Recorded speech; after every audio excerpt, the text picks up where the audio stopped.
Ela pensa sobre isso e atribui ao fato de que em breve estará se mudando devido ao desejo de Melchizedek de obter a espada. Ele decidiu partir 2 meses antes do planejado originalmente. Um dos compromissos mais importantes na agenda é uma reunião com o imperador. No momento em que ela avista o imperador, não consegue conter sua excitação e corre em sua direção exclamando: "É papai, meu personagem mais precioso." Enquanto está envolta em seus braços, ela comenta sobre sua aparência radiante naquele dia e pergunta sobre o café da manhã que ele escolheu, resultando em uma questão clara. Como resultado desse intercâmbio, tanto seu guarda quanto sua criada estão confusos. Em seguida, ela elabora, dizendo: "Você é uma combinação de céu e inferno, não é?" Em seguida, ela volta sua atenção para o imperador e pergunta sobre seu nome excêntrico, que é papai. Neste ponto, Lucien intervém e deixa claro que papai não é um nome. O imperador, perplexo, pergunta se ainda não é hora de rezar. Ela sorri em resposta e diz: "Você está ciente do meu horário de trabalho. Eu sei que você me ama." Depois, ela faz um pedido a ele. Ele a encoraja a perguntar, e ela responde: "Sim, papai, preciso que você me dê um nome." Com seu encorajamento, não fica claro para ele porque ela precisa de um nome. Lucien, sua criada, intervém após ela fazer esse pedido e explica o motivo por trás disso. Ela explica que há uma cerimônia em que Amélia assume os nomes dos deuses antes de partir do Papa para seguir o imperador Melchizedek. Seu objetivo é retornar aos braços de Deus. Atualmente, apenas 2 nomes são usados para se referir a ela, Amélia ou Y. Por causa disso, ela deseja receber um nome do imperador. Ela não deveria ter um nome, ele pergunta, expressando sua confusão sobre a situação. Um sorriso aparece no rosto de Amélia quando ela revela que, na realidade, não tem um nome. Essa informação o deixa em estado de choque. Diante disso, ele levanta algumas perguntas. Depois que Amélia percebe a seriedade da situação, ela simplesmente ri e diz a ele para ter menos medo da situação.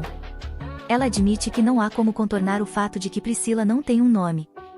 Não há outra explicação lógica. Ele fica sabendo que ela nasceu nos cortiços de Cave, o que é a razão pela qual ela não tem um nome oficial. Naquela época, todos a chamavam de bebê, aquilo ou isto. Ela não tinha pais, era uma criança fraca que foi criada nos braços de uma serva e eventualmente foi vendida por remédios. Ela foi abandonada ao nascer. Sem dúvida, uma criança analfabeta e sem nome não teria conhecimento sobre este mundo. Ao longo de sua vida, ela estava completamente inconsciente do fato de ter sido cientista em uma vida anterior. Ela se tornou cientista no dia em que completou 6 anos, que foi o dia em que experimentou o milagre. O momento do despertar é o momento em que Deus concede presentes a cada cientista. Quando esse momento chegou, Priscila foi presenteada com o seu, que era a recordação de sua vida anterior. Ela tinha apenas 6 anos quando se tornou o epicentro do Império Bios naquele dia específico. Apesar de se tornar o centro e ser nomeada Ia ou Saintes até o momento da adoção, ela ainda não tinha um nome oficialmente reconhecido. Considerando como ela finalmente se tornou uma cientista de alguma forma e foi capaz de usar esse poder divino como seu corpo costumava ter, ela reflete sobre seu passado miserável e pensa sobre como finalmente se tornou uma cientista. Depois disso, ela começa a ponderar sobre o destino da essência de Priscila. Apesar de ser seu corpo, ela ainda não tem conhecimento de muitas informações. Em sua explicação, Lucien explica que a BIOS mantém a confidencialidade de todas as informações sobre a história de Ia. Este é um segredo que ela está disposta a revelar para alcançar seu objetivo de ser nomeada por Sua Majestade. Esta é a mensagem que ela deseja transmitir. Após a conclusão de todas essas explicações, o imperador eventualmente concorda em lhe conceder um nome. Enquanto o sol começa a se pôr, o imperador se observa sentado em sua mansão, perdido em pensamentos. Ele lembra do momento em que Amélia, transbordando de felicidade, o abraçou e expressou sua gratidão pelo nome que ele havia lhe concedido. Ele não pode deixar de se surpreender com a ironia da situação, uma garota com uma postura tão confiante, que acontece de ser cientista, não ter um nome em um mundo onde todos nascem com um. Diante dos eventos que levaram a isso, ele não pode deixar de se perguntar sobre as circunstâncias. Ele acreditava que ela tinha tudo o que precisava porque estava vivendo com o Papa, no entanto, ele percebe que sua suposição estava incorreta. Seu guarda Callan é quem ele procura para perguntar sobre o status atual da investigação no templo. Segundo Callan, está cada vez mais perto de ser concluída, e espera-se que termine no dia seguinte. O acesso a um maior número de locais do que inicialmente previsto tornou a investigação relativamente simples. O imperador pergunta sobre o objeto que estão procurando, e Callan responde que ainda não o encontraram. O imperador se pergunta se tudo isso é em vão e especula se o relicário que estão procurando pode ter sido movido. Seus pensamentos vagueiam para Valentino e o Duque Ravenna, que aparentam ter conexões com a maioria dos papas, mas ele não consegue determinar a localização da situação. Ele hipotetiza que essa pessoa tem o desejo de se tornar o guardião de uma santa no futuro. O imperador admite que os rumores de colaboração entre o Senado e o Papa não são apenas boatos, na verdade, são verdadeiros. Ele instrui Callan a continuar de olho nos dois indivíduos, e o comando é reafirmado por Callan. A revelação gradual de Valentino de sua intenção de mirar no Império do Norte é algo que o imperador pondera. Ele percebe que o destino da nação está em sintonia com o seu próprio, apesar de seu desinteresse. Ele tem desejado se distanciar de Valentino por vários meses para examinar suas motivações, mas um evento ocorreu e é impossível ignorar a chegada de uma criança que está desfilando com confiança. Foi ela quem pediu que ele lhe desse um nome. Após perceber essa ideia, ele se levanta abruptamente de sua cadeira e informa a Callan que é necessário partir para um local específico no dia seguinte. Amélia e sua criada são vistas sentadas nos sofás da sala de estar. Amélia está perdida em pensamentos enquanto relembra a promessa que o imperador fez a ela de que lhe daria um nome após 3 dias. Já se passaram 3 dias desde então, e ela está começando a se preocupar que possa ser tarde demais para fazer alguma coisa. Existe a possibilidade de que ele não queira lhe dar um nome. Ela é tranquilizada por Lua de que isso não pode ser possível. Amélia, também conhecida como Yarra, expressa sua preocupação com a próxima cerimônia espiritual. Com apenas uma semana restante antes de partir do Império do Norte, ela deve garantir que seu nome seja incluído na lista de deuses até amanhã, no máximo. Lucian sugere que ela poderia adotar o nome do Papa de acordo com o costume, mas Y não está interessada na ideia. Ela acredita que os nomes são significativos e usa o exemplo da flor de Kim Yong-su, que respondeu ao seu nome, para ilustrar seu ponto. Ela estava antecipando que seu pai lhe desse um nome no próximo dia. Lucian é questionada se recebeu alguma comunicação de Callan. Lucian reconhece que fez um esforço para descobrir mais, mas Callan não divulgou nenhuma informação. Amélia está curiosa para saber se seu pai abandonou a promessa. Depois de algum tempo, ela chega à conclusão de que não é possível, pois ela não é uma pessoa paciente. Ela decidiu tomar as rédeas da situação. Uma colisão ocorre entre ela e o Papa quando ela abre a porta, apesar de ele mencionar que tem algo a dizer. Ela fecha abruptamente a porta atrás dele. O Papa veio vê-la, e ela está curiosa para saber por que ele veio e sobre o que ele quer falar. Sua amiga Lucian sugere que ela abra a porta. O Papa é convidado a entrar depois que ela abre a porta para ele. Em relação à cerimônia, o Papa faz perguntas a Amélia. Ela lhe dá sua palavra de que a realizará. Ele pergunta se ela já decidiu um nome, e ele parece satisfeito com a pergunta. Ela permanece em silêncio. Não é aceitável para ela estar sem nome, segundo o Papa, que explica isso por causa da ordem em que os rituais são realizados. Ela teria que recomeçar o processo desde o início se perdesse um dia auspicioso. Ele pergunta sobre as repercussões que resultariam de não realizar o ritual no tempo previsto. No caso de o ritual não ser realizado, o Papa lhe informa que será adiado por um período de 3 meses. Durante esse período, ela precisaria permanecer aqui sozinha. Ela está aterrorizada com a ideia de ter que passar até mesmo um único dia sem seu pai. Como ela poderia suportar por 3 meses, especialmente considerando que o Papa não estaria presente? É impossível. Ela soluça e desaba em lágrimas. Apesar disso, o Papa ri e a instrui a escolher um nome dentro do próximo dia e depois informá-lo de sua decisão. Então, Iena se levanta e se compromete a fazer isso. Ela sai às pressas do quarto enquanto grita pelo pai. Os guardas da mansão de Melchid ouvem ela gritando pelo pai quando ela chega. É revelado para ela por ele que Sua Majestade decidiu visitar a biblioteca. Assim que ela ouve isso, se dirige imediatamente para a biblioteca, expressando sua gratidão a Callan enquanto vai. Callan adverte contra ir naquela direção, mas ela não segue seu conselho. Assim que chega à biblioteca, começa imediatamente a procurar por seu pai.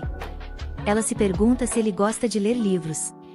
Procura por toda parte e finalmente o localiza cochilando em um sofá enquanto lê um livro. Ela se aproxima dele e menciona que esta é a primeira vez que o vê dormindo. É admirável para ela como ele parece bonito quando está dormindo. Ela tem uma pergunta sobre o livro que ele estava lendo. É um livro sobre os primeiros cientistas que lançaram luz sobre a história do Império Sagrado e todos os livros de história escritos em todo o mundo. Ela se pergunta se sua leitura está conectada ao fato de ela ter recebido um nome. Depois, ela se torna consciente de um nome escrito em um pedaço de papel, que é Priscila. Ela reflete sobre a escolha de nome de seu pai no romance. Melchizedek, interessantemente, não nomeia a Elia, apesar de algumas mudanças, o nome permanece constante. Ela o observa dormindo e admira seus traços bonitos, perguntando-se como Melchizedek ganhou um rosto assim. Ao acordar, ele é cumprimentado com um bom dia. Ele questiona a realidade da situação. Ela está com pressa e curiosa sobre o progresso de seu nome. Ele reconhece seu conhecimento do nome. Ela expressa sua preocupação com a urgência do Papa para a cerimônia, se não realizada imediatamente, teme que fique sozinha pelos próximos 3 meses e incapaz de acompanhá-lo. Ele confirma sua atenção às suas preocupações. Ela está ansiosa para saber o nome que ele pensou. Ele confirma ter um nome em mente. Ele escreve um nome em um pedaço de papel. Ela lhe dá o nome Amélia. Ela está surpresa e se pergunta por que não é Priscila. Ele questiona seu gosto pelo nome. Ela esclarece seu gosto pelo nome e expressa seu prazer. Ela questiona a autenticidade do nome. Ele confirma a autenticidade do nome com base em sua felicidade. Ela expressa seu amor pelo nome e o agradece. Ele expressa sua felicidade pelo seu gosto pelo nome. O guarda do imperador, Callan, revela a luta de sua majestade em encontrar o nome. O imperador expressa sua raiva para com Callan. Callan questiona a raiva do imperador e afirma a verdade. O imperador ordena que Callan se cale. Amélia está feliz e o agradece novamente. Ela o convida para a cerimônia no dia seguinte. Ele não tem certeza sobre sua presença. Ela insiste em sua presença na cerimônia. Ele concorda em comparecer. Eles saem para a igreja no dia seguinte. Todos estão rezando na igreja. Durante a cerimônia, o padre principal dedica seu nome à Mãe Todo-Poderosa e promete retornar em seus braços no mundo maior. Uma luminosidade aparece à sua frente com seu nome escrito nela. É Amélia Priscila, o nome dado por Melchizedek e o nome da protagonista original Priscila. Ela decide viver uma nova vida com Melchizedek, mas não esquecerá de Priscila neste mundo. Ela acredita ser a única pessoa que se lembra da existência de Priscila neste planeta. Nunca esquecerá da trágica morte da pobre santa. O nome é a prova de sua determinação. Quando o glorioso julgamento chegar, que a luz da verdade brilhe sobre eles. Todos dizem amém e deixam a igreja. Melchizedek pergunta sobre seus sentimentos de partir. Ela se pergunta se ele está preocupado com ela. O imperador e Amélia partem da igreja. Sua carruagem ronca debaixo deles. Amélia está feliz, devorando alegremente um macaron, seu ânimo elevado pela doce guloseima. O imperador curioso pergunta sobre o gosto de seu lanche. Ela responde com uma afirmação encantada, expressando seu amor pelo macaron e elogiando-o como o melhor pai. Ela então pede um favor a ele, um desvio para um local específico. Ela explica que saiu da igreja prematuramente, encurtando seu período de oração de 3 meses, portanto, deseja passar por outra igreja para rezar e receber bênçãos para a jornada deles. A igreja que ela menciona é a igreja de Valene, localizada perto da fronteira. Ela pergunta a ele, com um sorriso esperançoso, se ele a acompanhará. Ele concorda, argumentando que, como estão viajando juntos, um pequeno desvio não faria mal. Ela está radiante com sua concordância, agradecendo-o profusamente. No entanto, suas razões para visitar a igreja não são tão inocentes quanto parecem. Na realidade, ela está procurando a espada sagrada de Santa Sofia, que se diz estar na igreja.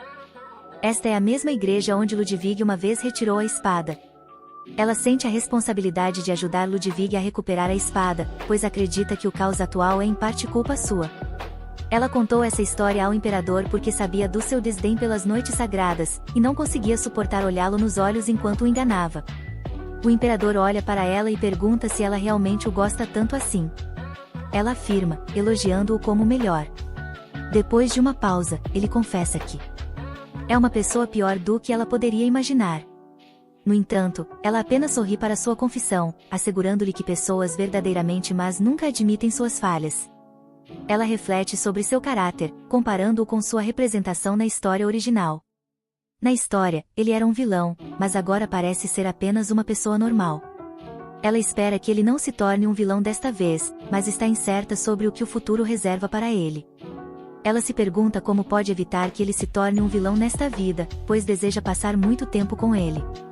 Enquanto continuam sua jornada, encontram um grupo de bestas. O imperador ordena que seus guardas protejam Amélia e afastem as bestas da carruagem. Ela está aterrorizada, perguntando-se de onde essas bestas vieram. Ela sabe sobre a epidemia se espalhando, mas nunca encontrou bestas como essas antes. Ela assiste maravilhada enquanto o imperador habilmente abate as bestas, mesmo sem as bênçãos dos cavaleiros sagrados ou uma espada abençoada. Ela sente um pingo de culpa por simplesmente estar na carruagem enquanto ele luta. Amélia se pergunta se há algo que possa fazer. Ela aprendeu muito sobre o poder da oração e das bênçãos e se pergunta se há uma oração específica que possa ser útil nesta situação. De repente, uma voz ecoa, avisando-os para ficarem longe. Assustada, ela pergunta em voz alta quem disse isso. A carruagem é repentinamente destruída por uma terrível besta sem motivo aparente. Com uma expressão horrorizada no rosto, Amélia observa enquanto a besta é subitamente partida em duas. Ela percebe que Miss Deck foi quem matou a besta. Assim que o imperador percebe sua falta de fala, ele pergunta sobre seu bem-estar. Ele se ajoelha para examiná-la com mais detalhes. Apesar de estar tremendo pelo recente encontro com a besta, ela corre em sua direção e o abraça. De repente, ela perde a consciência enquanto está sendo segurada pelo imperador. Ela está deitada em uma cama dentro de uma igreja quando finalmente desperta e se encontra acordada. Além disso, Ludwig e Luciano estão presentes. Ela responde positivamente quando perguntam sobre seu bem-estar e se ela está bem. Então, ela pergunta sobre sua localização atual. É Luciano quem a tranquiliza, dizendo que ela está segura dentro da igreja de Lavalin, após informá-la de que estão atualmente lá. Ao perguntar sobre seu pai, Luciano informa que ele está atualmente envolvido no abate das bestas e voltará em breve. Ela pergunta como chegaram à igreja e se tudo está sob controle. Com um senso de alívio, os sacerdotes da igreja se aproximam dela e expressam sua felicidade por ela estar segura. Um deles, chamado Aiden, se apresenta como o líder da denominação. É revelado para ela que o bispo faleceu há um mês enquanto os protegia. A igreja de Lavalin tem sido alvo de ataques por bestas nos últimos 3 meses. Desde então, a igreja está sob constante vigilância, mas atualmente estão em uma situação precária devido à falta de suprimentos. Outra pessoa que faleceu não muito tempo atrás foi o arcebispo. Eles só podem confiar na espada sagrada para proteção, o que torna a situação extremamente desafiadora para eles. Por outro lado, eles estão aliviados que ela tenha chegado a este ponto. Após ponderar suas ações, Amélia chega à conclusão de que sua intenção de pegar a espada pode ter comprometido a segurança da igreja, pois ela não consegue abandonar a espada sagrada. Ela elabora uma estratégia para recuperar a espada e eliminar todas as criaturas malévolas. Dado que Ludwig conseguiu retirar a espada no passado, ela está da opinião de que essa tarefa não deveria ser muito difícil para ele completar. Depois de expressar seu desejo de ver a espada, o padre a leva ao local onde a espada está guardada até que ela esteja satisfeita. Ele explica que esta é a sala de orações que contém o túmulo da primeira Santa Cavaleira Sofia e que a espada sagrada Sofia Romã III é um relicário que lhes foi dado por Deus. Diz a lenda que a espada sagrada foi colocada ao lado do túmulo de sua primeira mestra, Sofia, e que ela não será removida até que haja um novo mestre.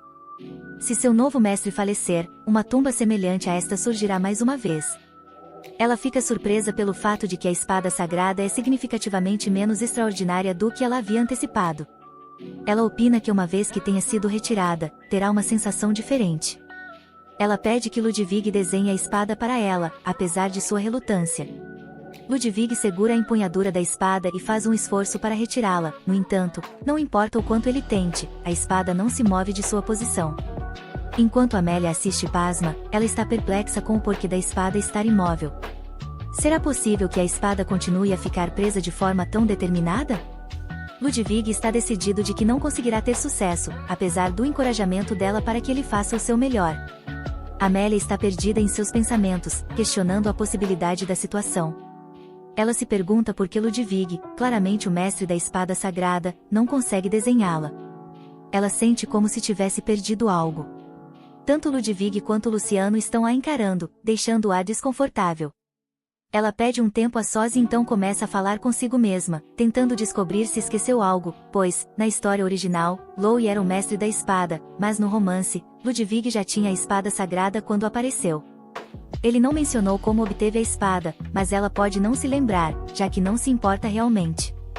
Ela prestou atenção apenas a Melchizedek. Se for Ludwig, ele deve ter a espada sagrada a qualquer momento. Ela pergunta à espada sagrada o que deve fazer para se tornar sua mestra, e então, de repente, alguém ri. Ela olha ao redor assustada com a risada súbita. Então, de repente, uma voz enche o ar perguntando se ela ouve. Ela se vira e a voz pergunta se ela pode ver o falante. Depois de vê-la, Amélia pensa que é um fantasma. A voz revela que não é um fantasma, mas o mestre da espada sagrada. Amélia questiona se Sofia, sua santa, está fazendo uma piada. A voz pergunta por que ela pensa assim.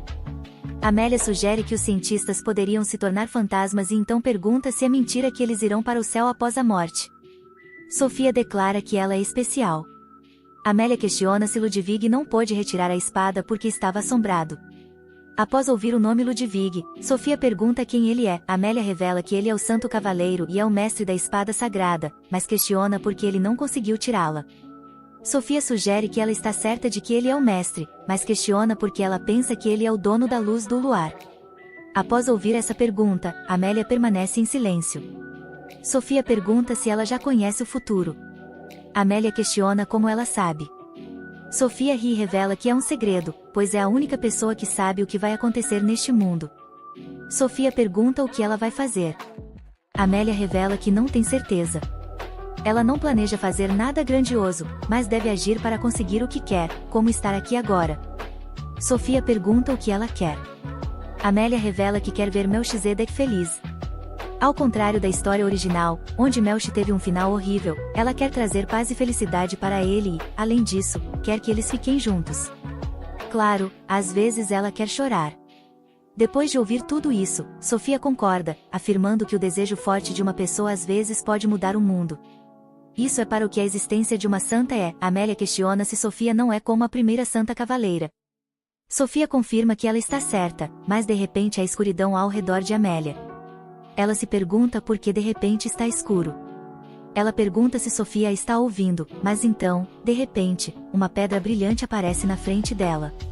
Ela se pergunta o que é aquela luz e então move a mão em direção à pedra. Ela vê que Melchizedek está em perigo. Depois disso, a luz aparece e ela se pergunta exatamente qual foi a visão.